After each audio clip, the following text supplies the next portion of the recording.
Carta do apóstolo João, capítulo 2.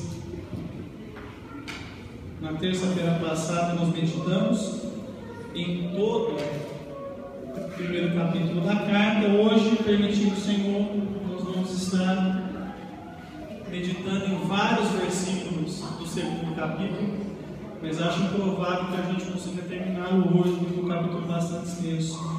1 João capítulo 2, a partir do verso 1. Todos irmãos encontraram? A palavra do Senhor diz assim: meus filhinhos, escrevo isso a vocês para que não pequem. Porém, se alguém pecar, temos Jesus Cristo, que faz o que é correto. Ele nos defende diante do Pai. Meus irmãos, nós vimos aqui no começo do capítulo 2 uma continuidade sobre o assunto que concluiu o primeiro capítulo da carta de João. Nós vemos que o primeiro capítulo termina com João afirmando que nós temos purificação dos nossos pecados pelo sangue do Senhor Jesus Cristo. A vitória de Cristo na cruz do Calvário foi uma vitória definitiva contra o pecado. Ali na cruz, Jesus morreu pelos pecados que eu pratiquei antes de conhecê-lo, morreu pelos pecados que eu pratiquei hoje e morreu pelos pecados que eu ainda irei praticar até que o Salvador volte.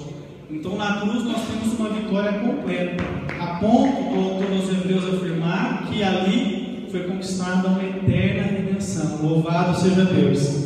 Essa morte de Cristo na cruz do Calvário é o que sustenta a nossa salvação e vai nos sustentar na caminhada cristã até o final. A segurança da nossa salvação não está em obra nenhuma que praticamos ou deixamos de praticar. A segurança da salvação está na obra perfeita e completa que o Senhor Jesus Cristo realizou ali na cruz. Por isso a igreja tem segurança. Contudo, irmãos, é importante nós vermos que em nenhum momento o Novo Testamento ele tira de nós o zelo e a preocupação com a questão do pecado. Quando nós nos deparamos com uma graça tão irresistível e tão maravilhosa como essa que Jesus demonstrou por nós, e uma salvação tão perfeita e completa, algumas pessoas podem pensar que por conta disso a graça facilita a questão do pecado. Já que o pecado foi vencido na cruz, já que o pecado já foi perdoado na cruz, então nós podemos pecar à vontade, porque Jesus vai nos perdoar de um jeito ou de outro. E nós percebemos que esse pensamento ele não encontra respaldo nas Escrituras. Apesar do pecado ter sido vencido na cruz, ele ainda está, de alguma forma, tentando perverter o bom propósito de Deus para conosco. Por isso que cada cristão, uma vez que ele foi iluminado pela verdade, ele batalhar pelo poder do Espírito Santo para viver uma vida santa e consagrada ao Deus da sua salvação. Então eu sei que eu posso falhar, mas minha falha não vai ser uma rotina, mas vai ser uma exceção na minha vida. Eu peco porque eu vivo, mas eu não vivo pecando mais, porque agora eu conheci o Senhor Jesus Cristo e Ele me deu uma nova perspectiva. Nós vamos ver, meus irmãos, por exemplo, a Bíblia trazendo diversas advertências a respeito do pecado. Se você puder abrir a sua Bíblia em Isaías capítulo 59, verso 1 e verso 2, nós vamos perceber que o problema do pecado ele é anterior à cruz de Cristo, e foi justamente por isso que Cristo morreu. Isaías 59, verso 1 e 2.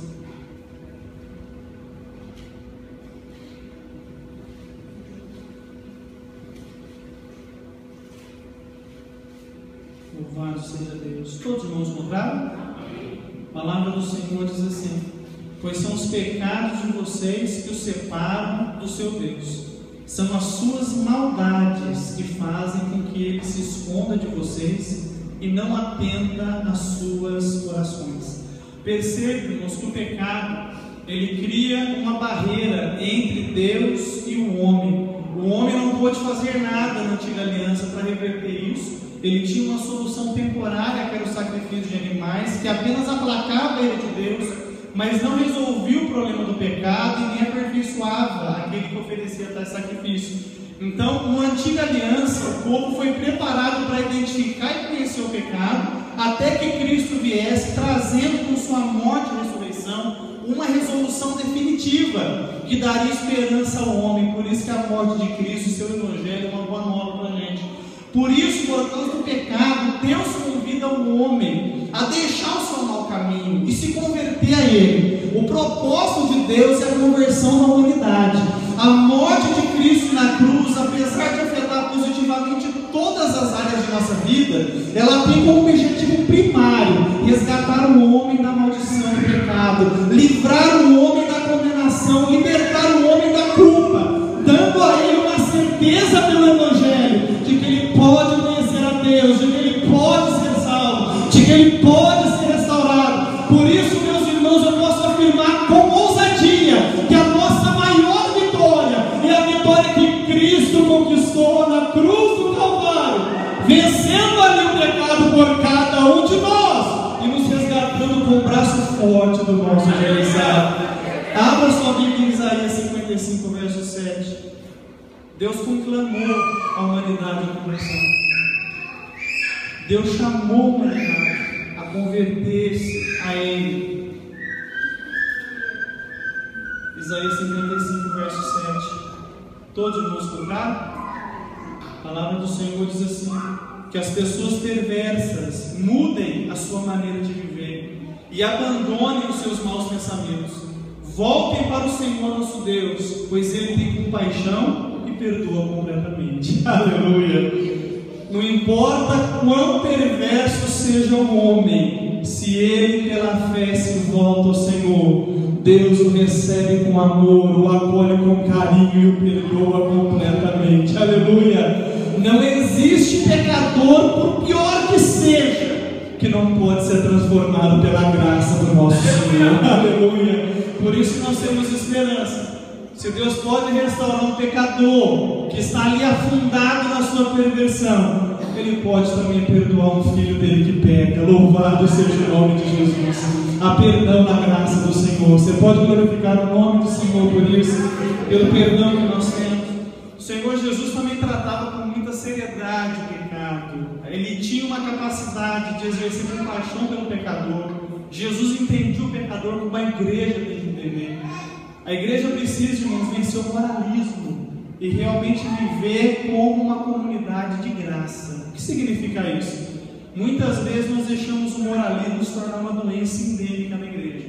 Então, nós nos esquecemos de quem nós éramos, nos esquecemos de que nós estamos afundados no pecado, que estamos aqui só pela graça do Senhor, e começamos a achar que agora que estamos vivendo uma vida cristã com um pouco mais de seriedade, nós temos o direito de nos julgarmos superiores aos outros.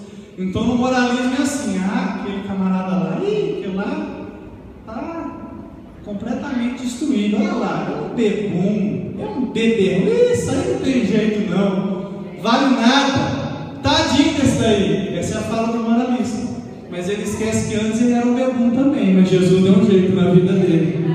Então o moralismo não pode existir na igreja. Nós só estamos aqui porque o Senhor Jesus nos resgatou. Louvado seja Deus. Nenhum de nós teria sua situação mudada se a graça do Senhor não tivesse nos alcançado. Se estamos aqui em pé, é porque Ele tem nos sustentado. Se chegamos até aqui, é porque a graça dEle nos sustentou. Se há algo de bom em nós, é a presença de Jesus na nossa vida. Se alguma coisa que nós fazemos está dando certo, a glória é dEle. Somente dEle se deu errado. A culpa é minha porque eu não vigiei. Porque dEle, por Ele, para Ele são todas as coisas.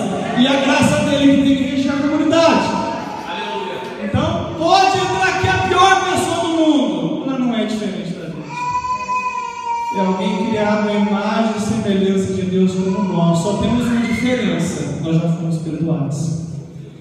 Então nós vamos deixar o moralismo de lado e nos apegarmos à graça. Sermos uma comunidade de graça.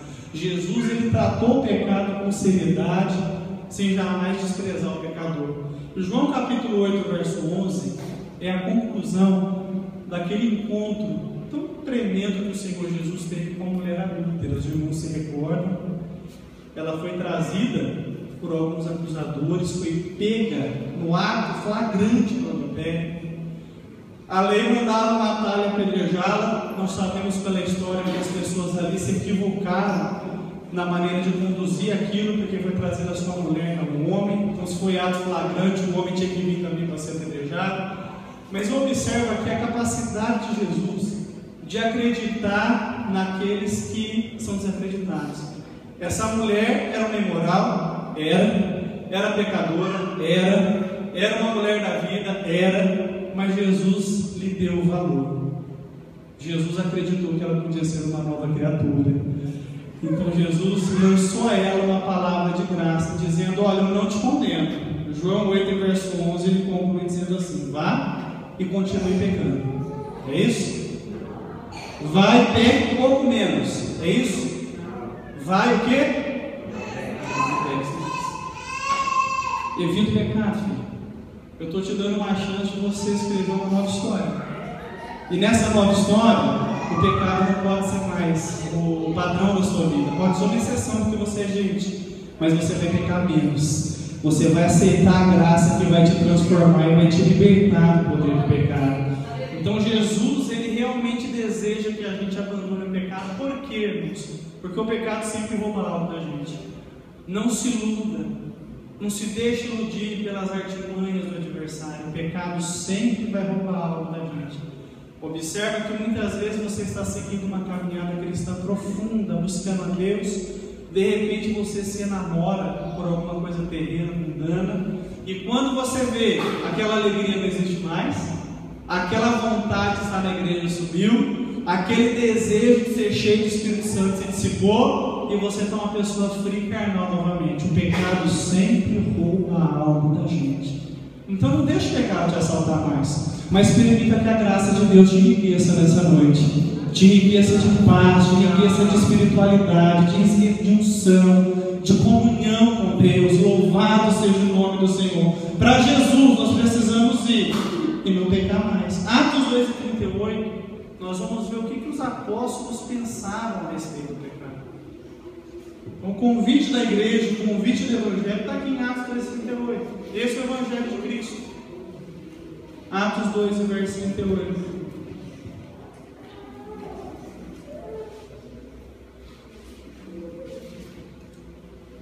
Todos irmãos escutaram? A palavra do Senhor diz assim: e Pedro respondeu: arrependam-se e cada um de vocês seja batizado em nome de Jesus Cristo, para que os seus pecados sejam perdoados, e vocês receberão de Deus o Espírito Santo. Aleluia! A igreja de Cristo, ela conclama as pessoas ao arrependimento. Diga para quem está do seu lado: só pode ser igreja quem já se arrependeu. Diga isso. Alguns irmãos confundem arrependimento com remorso. É totalmente diferente. O que a igreja hoje chama de arrependimento muitas vezes é remorso. Para muitos irmãos, arrependimento é o seguinte: quando eu cometo um erro, eu vou lá, penso bem, aí eu não devia ter feito isso, Jesus me perdoa e continua tocando a vida. Isso não é arrependimento, isso é remorso. Arrependimento é mudança de mente. Essa palavra no grego é metanoia, mudar a mente, mudar a cabeça, fazer uma noia diferente. O que significa isso? Eu vou deixar que a verdade do Evangelho mostre para mim que Deus está certo e eu estou errado. Seja Deus verdadeiro e todo homem mentiroso. Não é o que eu acho, é o que a palavra diz. Não é o que eu acredito, é o que a palavra fala. E essa verdade da palavra vai mudar a minha maneira de ser, de pensar. E isso é arrependimento. Por isso arrependimento acontece todo dia. Eu tenho que acordar todos os dias falando: Senhor, me ensina a andar de acordo com a tua palavra, me ensina a andar de acordo com a tua verdade, menos de mim e mais de ti. É necessário que eu diminua e que o Senhor cresça. Reina na minha vida, Senhor. Por isso que o discípulo aprendeu com o Pai Nosso a dizer: vem o teu reino, Senhor. O que significa isso? Vem governar sobre a minha vida. Eu aceito, Senhor, o teu governo. Eu aceito, Senhor, a tua direção. Eu aceito, Senhor, os teus valores. Eu aceito a tua verdade. Aleluia. O Senhor quer mudar muitas mentes aqui nessa noite. Quantos querem uma mente renovada? Glorifica o nome do Senhor Jesus. Precisamos de uma mente renovada. Então o pecado, ele vai roubar algo de nós. O pecado vai trazer transtorno. Mudou a situação. O pecado, ele traz condenação para quem não é perdoado, mas ele traz transtornos sérios para quem já passou pela cruz e para quem já foi perdoado. Nós experimentamos um outro relacionamento, uma outra história, porque nós já fomos lavados no sangue de Jesus Cristo. Então nós temos Jesus como um advogado. É o que a palavra diz aqui. Nós temos um advogado junto ao Pai. É o único versículo bíblico em que Jesus é chamado de advogado. E o que significa ser um advogado? É aquela pessoa que se coloca ao lado de alguém para defendê-la, para ajudá-la, para orientá-la. Vem do grego, paráclitos, é alguém que está ao nosso lado. Por quê? Jesus está ao nosso lado para nos defender, para nos ajudar, para nos dar graça. Diante do Pai, Ele é o nosso advogado. Todas as vezes que o pecado vem a nós, esse Cristo advogado, Ele pode vencer o pecado em nós, porque Ele derramou seu sangue para a nossa redenção. O pecado pode tentar roubar de nós a nossa comunhão com Deus. O pecado pode transtornar realmente o bom propósito que Deus tem na vida de nós que já fomos salvos. Mas graças a Deus, diante do Pai, há alguém intercedendo por nós, alguém que nos sustenta, aleluia. Olha, a suma de todas as coisas dele. Temos um sumo sacerdote assentado à destra da majestade das alturas, aleluia, intercedendo por cada um de nós, aleluia. Você está de pé porque você tem um intercessor no céu. Você pode glorificar o nome de Jesus por isso? Toda a nossa segurança de salvação tem que estar na obra consumada do Senhor Jesus. Então a igreja tem um amigo que a defende, que é o Senhor Jesus, o nosso advogado. Verso 2: é por meio do próprio Jesus Cristo que os nossos pecados são perdoados, e não somente os nossos, mas também os pecados do mundo inteiro. As traduções mais antigas dizem que Ele é a propiciação pelos nossos pecados. Diga essa palavra. Essa palavra é praticamente um quebra-queixo. Diga assim: propiciação. Quem enrolou a língua para falar? É complicado essa palavra. O que significa propiciação, meus irmãos? Facilmente aplacar a ira. Se você puder marcar essa palavra na sua Bíblia, fazer um grifo, fazer uma bolinha que o pastor Sérgio faz, importantíssimo, das palavras bíblicas mais importantes. Essa palavra veio do propiciatório, da tampa da Arca da Aliança. Quem se lembra da Arca da Aliança no Antigo Testamento? Quem se lembra dela?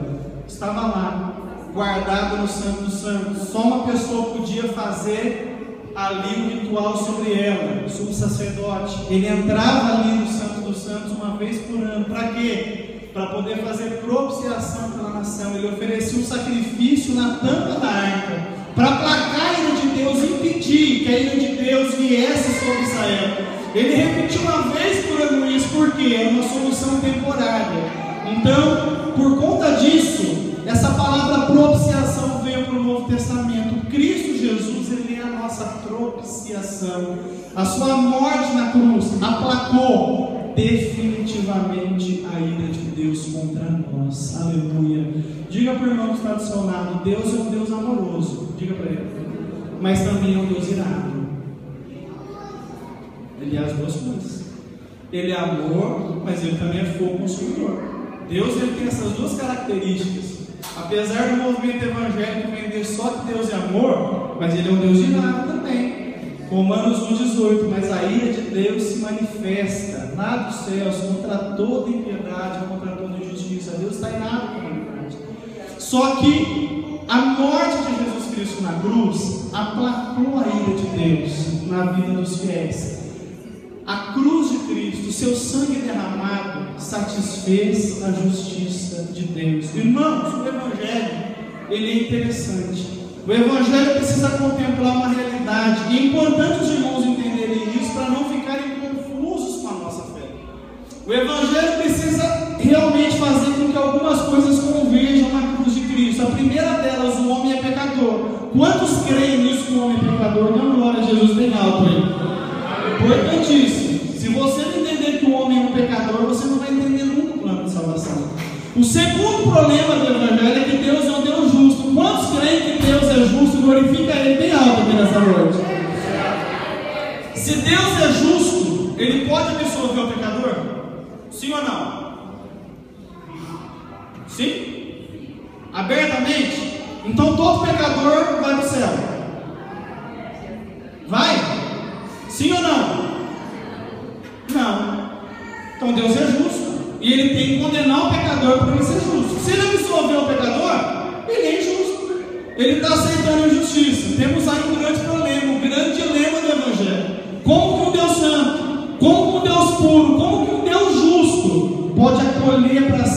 pecadores como nós. Fala a verdade, meu irmão, se você fosse Deus, você aceitaria alguém como você no céu? Eu jamais. Se eu fosse Deus, eu já fuzilado o servo aqui agora. Não mereço estar aqui. Só estou aqui por causa da graça do Senhor Jesus Cristo. Não há nada de bom em mim. Então esse é o dilema do Evangelho. Deus é justo. O homem é pecador. Como não justo pode reconciliar a humanidade consigo? Aí nós entramos, meus irmãos, na boa nova do Evangelho.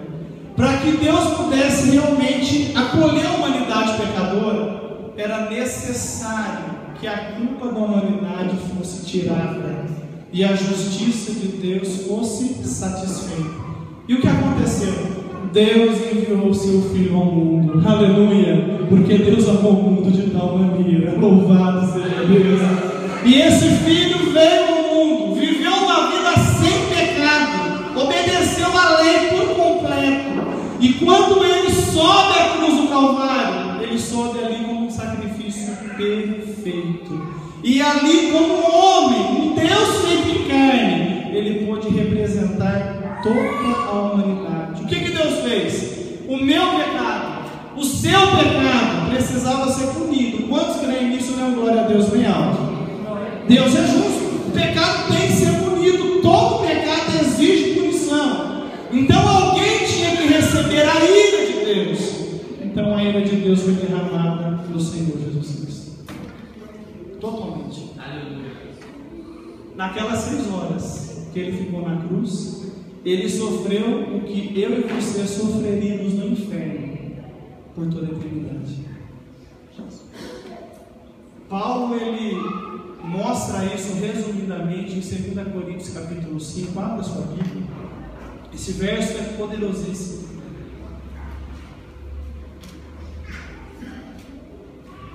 Em 2 Coríntios capítulo 2, perdão, 2 Coríntios capítulo 5, último versículo. Nós vamos ver resumidamente o que aconteceu.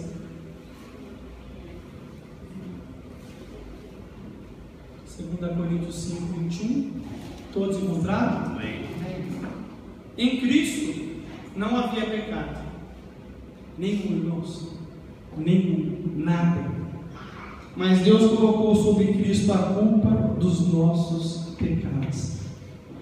Aleluia. Você imagina só, eu não conseguiria levar o meu pecado junto com o pecado do Vitor. É muito pecado para uma pessoa só. Mas sobre Cristo foi colocado o pecado de todos nós que estamos aqui. Aleluia. De toda a humanidade. E o que aconteceu? Está aqui escrito. Para que nós, em união com Ele, fôssemos feitos justiça de Deus. Aleluia. A partir do momento que a culpa do pecado está sobre Cristo e Deus desfere o golpe da sua ira sobre Cristo, o pecado já foi julgado na cruz. Toda a justiça foi satisfeita na cruz do Calvário. Então agora quem está em Cristo não tem pecado mais. Você consegue entender essa boa nova? Deus olha para você e Ele vê a vida perfeita de Jesus em você. Ele já não é mais esse servo todo complicadinho, todo imperfeito. Mas quando Deus olha para mim, Ele vê em mim a imagem do seu filho. Aleluia. Aleluia. Você pode glorificar o nome do Senhor por isso? É por isso que a Bíblia fala que dos nossos pecados Ele não se lembra mais.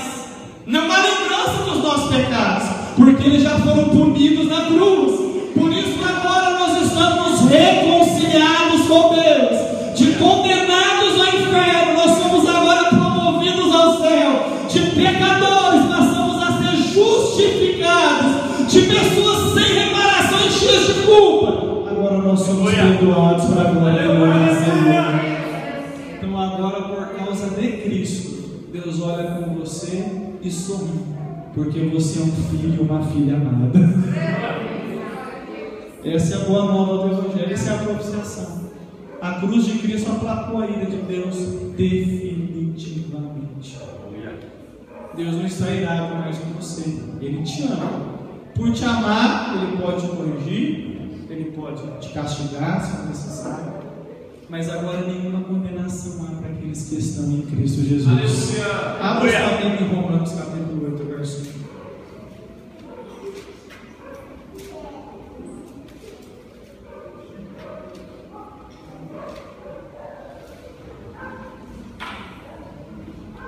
Todos os irmãos encontraram? Amém. Romanos 8, verso 1. Portanto, agora restou uma condenação para aqueles que estão em Cristo Jesus. É isso? Portanto, agora há uma outra condenação para quem está em Cristo Jesus. É isso que é escrito? Portanto, agora o quê? Você percebe que nenhuma é uma palavra excludente? Se é nenhuma mesmo.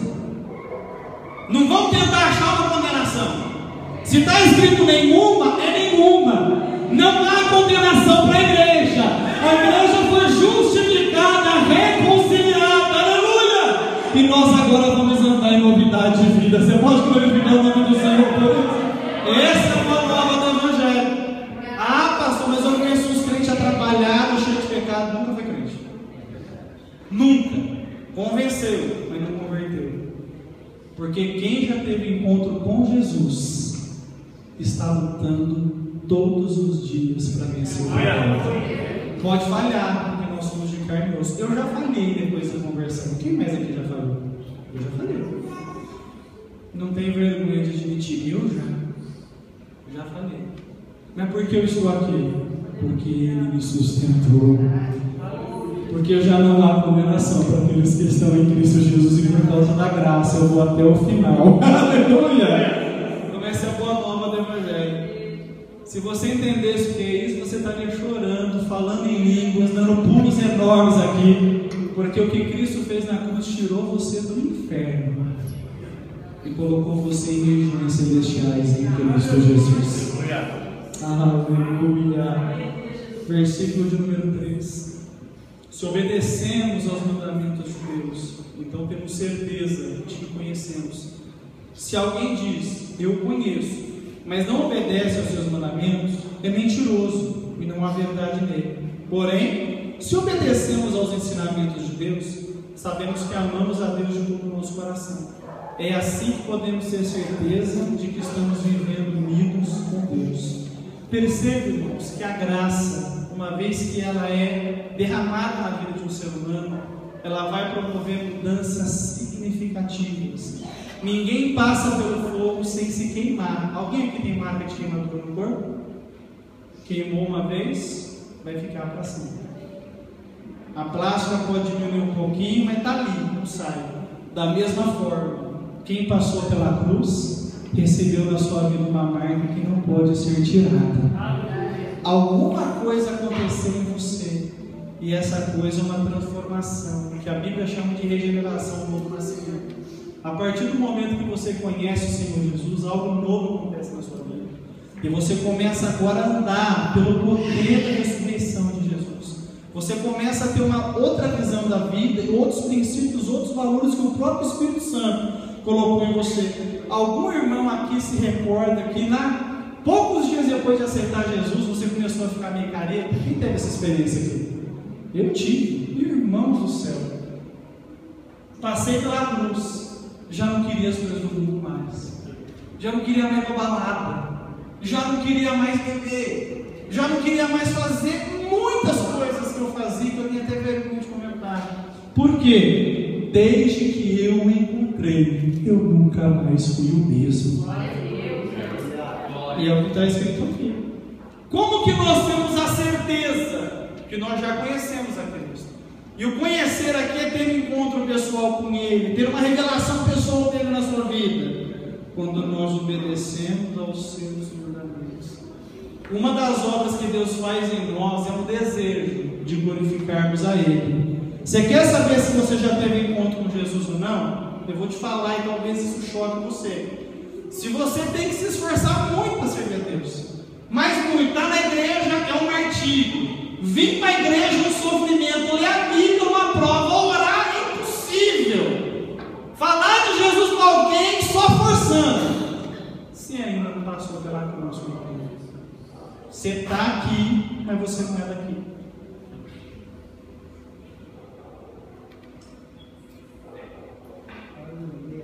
É pesado, mas é verdade. Se você diz que o conhece, mas não obedece os mandamentos, é mentiroso. Ai, pastor, estou preocupado. Fica preocupado não. Pelo amor de Deus, não é isso que eu quero. Eu quero que você peça hoje para Jesus ter um encontro pessoal com você. Porque Ele é rico em perdoar. Ele é poderoso. Aleluia. Ele é poderoso para fazer isso. E só Ele pode fazer. Irmãos, quando Jesus entra em nossa vida, todas as nossas perspectivas são transformadas e mudadas. A religião cristã não é feita pela força da carne, pela força e pelo empenho da religiosidade, mas ela é promovida pelo poder do Espírito Santo dentro de nós. Quem nos impulsiona a fazer a vontade de Deus é o Consolador, é o Espírito Santo morando em nós. Então, se Ele mora em nós vamos fazer a obra de Deus com alegria, com disposição, com boa vontade. Aleluia, porque Ele está nos impulsionando.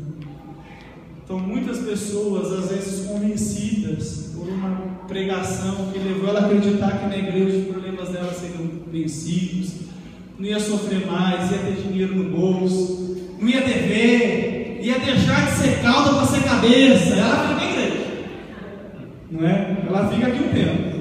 Aí de repente fica vermelho no banco, o pastor Sérgio está orando a Deus, correndo atrás para fazer uns bicos para fechar o mês. Aí o carro zero não chega, não sai do Fusca, não consegue comprar casa, vai estar pagando aluguel faz 20 anos. Eu sou cabeça, não sou cão, meu Deus do céu. E aí a gente começa a ver que o cristianismo na verdade não entrou. Ela continua sendo a mesma pessoa carnal de sempre. Mas eu quero dizer para você que Jesus Cristo pode fazer você experimentar a conversão aqui nessa noite. Ele pode mudar todos os seus princípios. Você tem que estar aqui porque Ele libertou você do seu pecado. Porque você não consegue mais viver longe de Jesus Cristo. E por amar você na igreja também. Se não é isso que Ele trazido você aqui, você ainda precisa de conversão. Você ainda está morto dentro do pecado. Então por que eu estou aqui? Porque eu estou apaixonado pelo Senhor Jesus.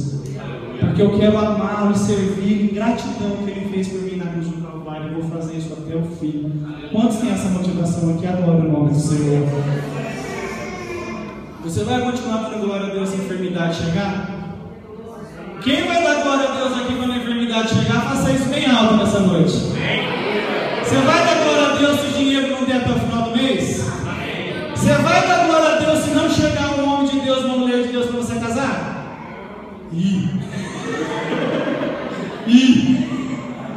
Pastor, vai estreito. Para, pastor. Para, fala coisa boa. Fala umas coisas boas, hein, pastor. Tá complicado.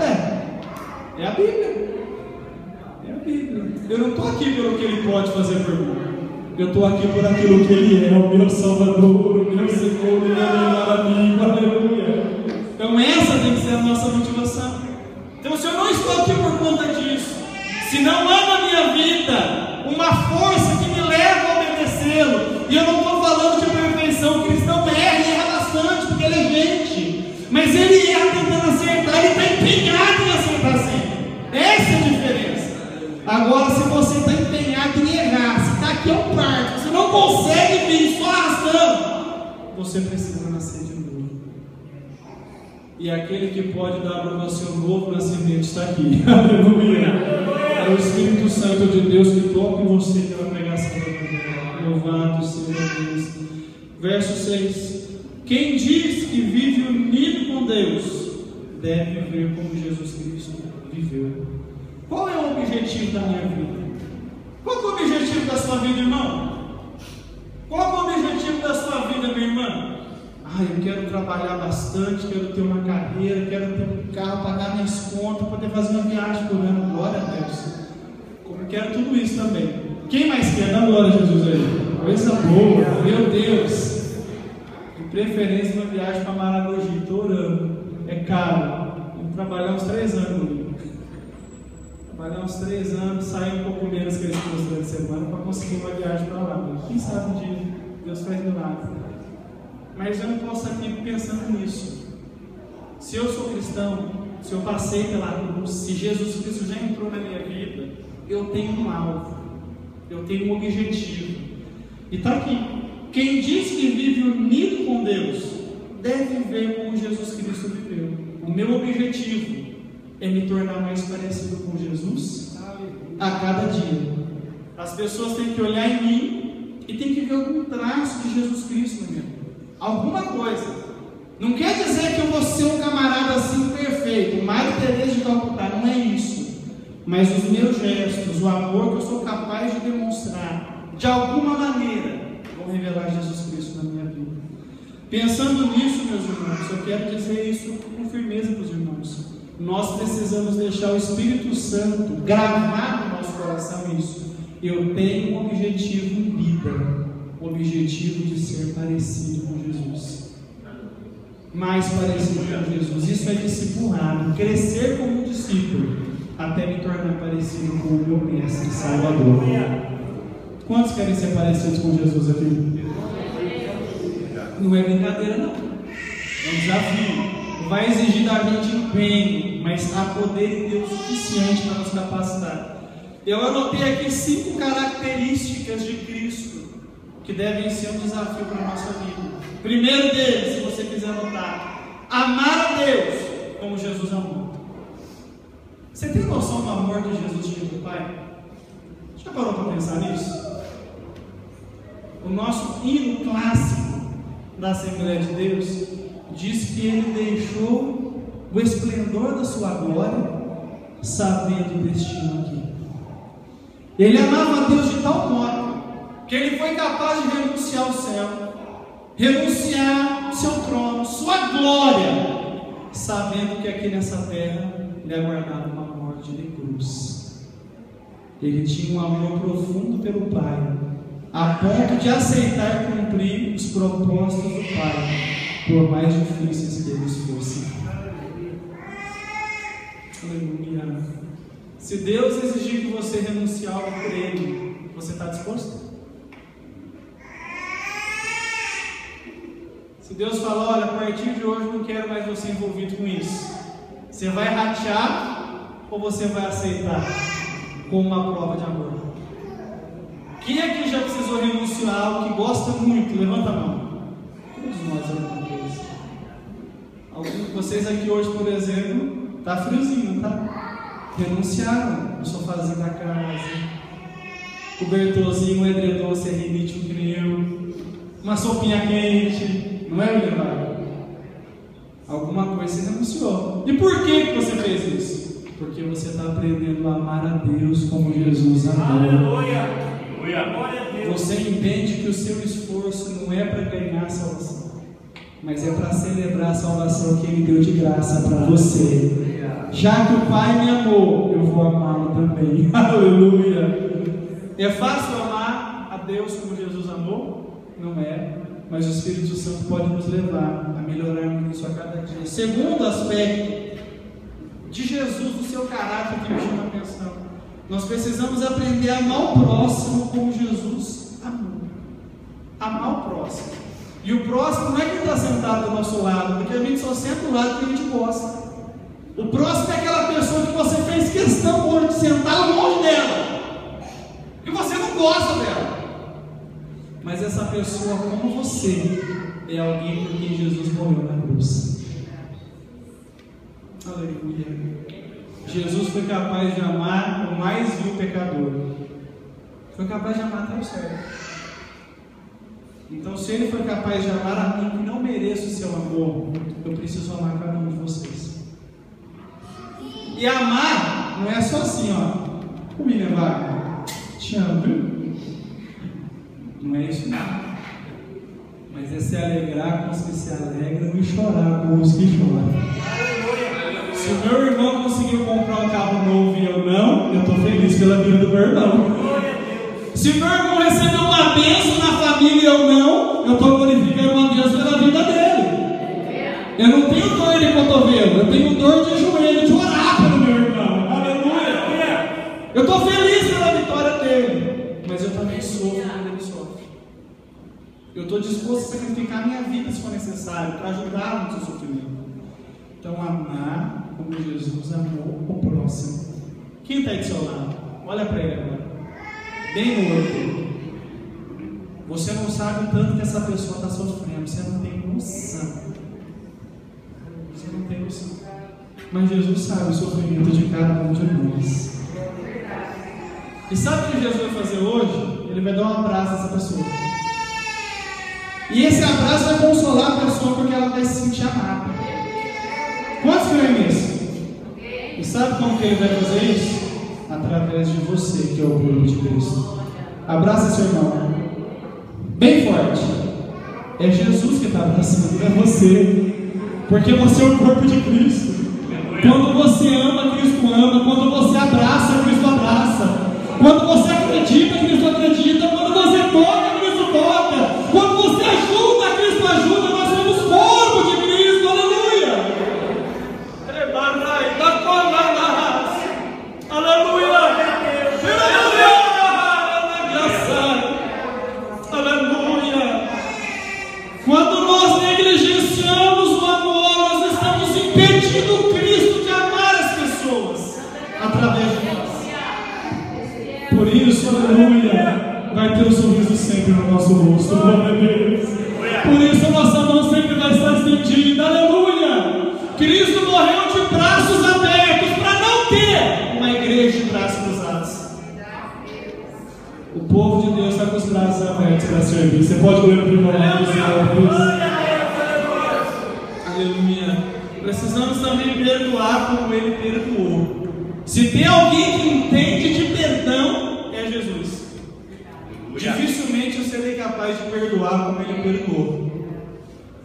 Às vezes a gente não perdoa nem a si próprio. Quantas vezes a gente olha para trás e vê besteiras que falou, atitudes horríveis e egoístas que teve, e a gente não é capaz nem de se perdoar. Se a gente pudesse voltar no tempo e mudar o passado, a gente faria isso muitas vezes. Mas não tem como. O passado não volta. Mas o passado é só o passado. O que importa é o presente que Deus nos deu, é o agora. É eu com Deus agora, e o que eu estou construindo com Deus hoje, para que o meu amanhã seja abençoado. Então precisamos ter essa dádiva de perdoar, sermos pessoas perdoadoras. Irmãos, muitas pessoas pensam que perdoar é esquecer. Não é, pelo amor de Deus. Pelo amor de Deus. Quem bate esquece, quem apanha nunca esquece. Jamais. Eu garanto que você se esqueceu de muitos abraços que sua mãe e seu pai te deu, mas uma cintada você nunca esquece. Não é verdade? Só quem já viu a danada cantando no ombro sabe. Porque a gente não esquece disso. Agora, perdoar, o que é então? Se perdoar não é esquecer, o que é? É ser capaz de lembrar sem que isso me fira mais. Eu me recordo do mal que foi feito para mim, mas eu venci, eu cresci com isso e eu já não sofro mais com isso. Eu estou caminhando, a pessoa também, e vamos em frente para a glória do nome do Senhor. Você é perdoado. Para perdoar tem que esquecer. Seja honesto. Quantas coisas que você fala de boca que perdoou, mas você vira e mexe nele? Isso não é perdoar. Perdoar é o seguinte, falou mal de mim? Tudo bem. Pode falar, eu vou ser capaz de viver com isso também. Não tem problema, isso não vai me ferir mais. Isso é perdoar. Eu me recordo do que você fez contra mim, mas pus uma pedra nisso. Vamos continuar caminhando, porque Jesus é mais importante que isso. Isso é perdoar. Eu percebo em Cristo uma figura do perdão verdadeiro. Se você observar a experiência de Jesus com Tomé, eu vejo ali uma imagem do perdão profundo. Porque nós sabemos que os nossos pecados que prenderam Cristo na cruz, não foi Roma, não foi cravos, não foi nada disso, foi os nossos pecados. Ele estava lá somente para nos libertar deles. E você observa que quando Jesus ressuscitou, e esse é o mistério da graça, porque eu creio que o corpo da ressurreição vai ser um corpo restaurado. Se eu morrer sem um braço, eu vou ressuscitar com os dois. Eu creio nisso. Eu creio que todos nós seremos uma nova criação na ressurreição. mas misteriosamente, porque a graça é misteriosa. Quando Cristo ressuscitou, ele ainda tinha a marca nas mãos e no lado. Mas o corpo não é novo? É. Não é o corpo como o de Jesus? É. Mas por que Jesus trouxe a marca? Para ensinar para a gente algo sobre o perdão. Engraçado que nós vemos que o mais relutante dos discípulos no que tange a ressurreição foi Tomé. Tomé não acreditava de jeito nenhum que Jesus tinha ressuscitado.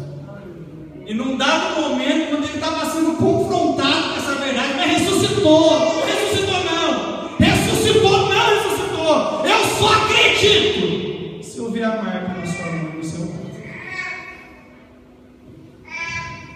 E é interessante que Jesus chega diante deles e vai direto para a Tomé. Ô companheiro, olha aqui minha mão, põe teu dedo aqui do meu lado. Não importa que você não acreditou em mim, não tem problema, não tem problema. A paz seja convosco, discípulos. Vocês podem ter sido incrédulos, duvidado de mim, está aqui a marca do que vocês fizeram, mas eu estou em paz com vocês, eu estou em paz com vocês. Pelas feridas dele nós somos sarados, pelas feridas da cruz eu posso perdoar. Aleluia, glória a Deus. E Deus quer que você libere perdão nessa noite. Olhe para os cravos, olhe para a ferida do lado de Cristo e veja que você é capaz de superar esse cravo. Você pode superar isso. Lá da raça, não deixe esse passado aprisionar você. Não deixe. Aleluia. Há pessoas aprisionadas pelo passado aqui nessa noite. Esse assunto não estava todo no meu esboço, mas o Espírito Santo nos trouxe aqui porque Ele quer te libertar disso nessa noite. Glória a Deus. Aleluia.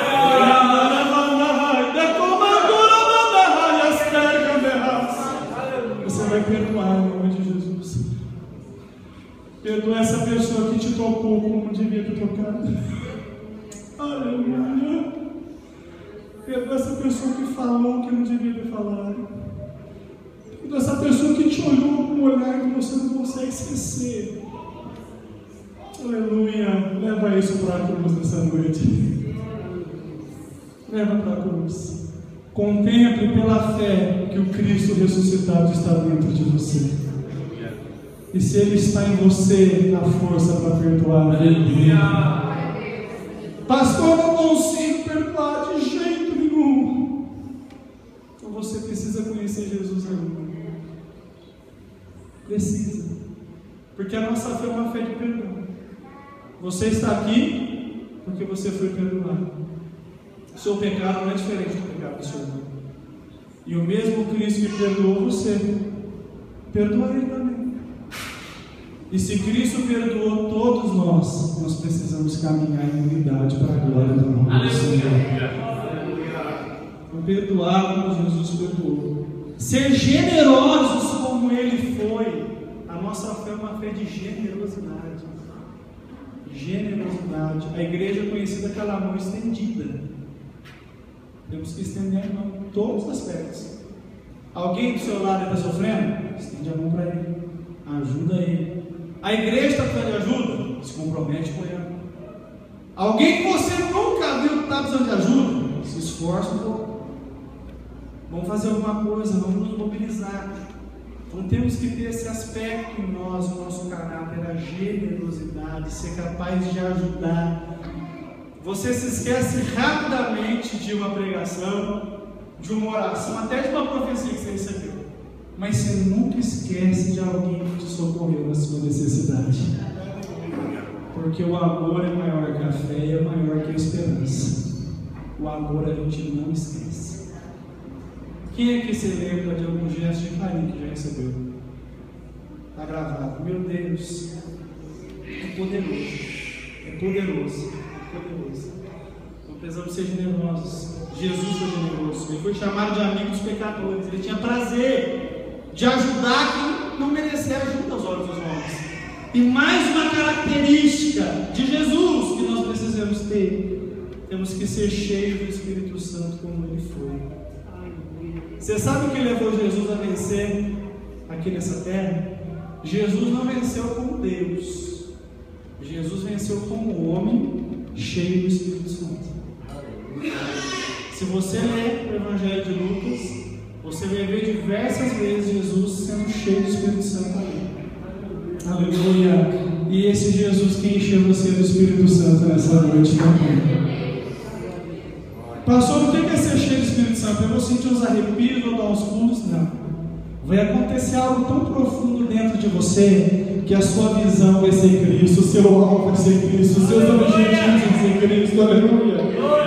Você vai ter uma transformação interior tão grande que a sua vida agora vai se resumir em glorificar aquele que te salvou. É uma experiência que acontece aqui dentro. Então nós precisamos ter isso na nossa vida. Nosso objetivo daqui para frente, irmãos, é nos esforçarmos para sermos mais parecidos com Jesus. Vamos errar nessa jornada diversas vezes, mas aquele que nos chamou é poderoso para nos ajudar e nos sustentar até o final. Fique de pé.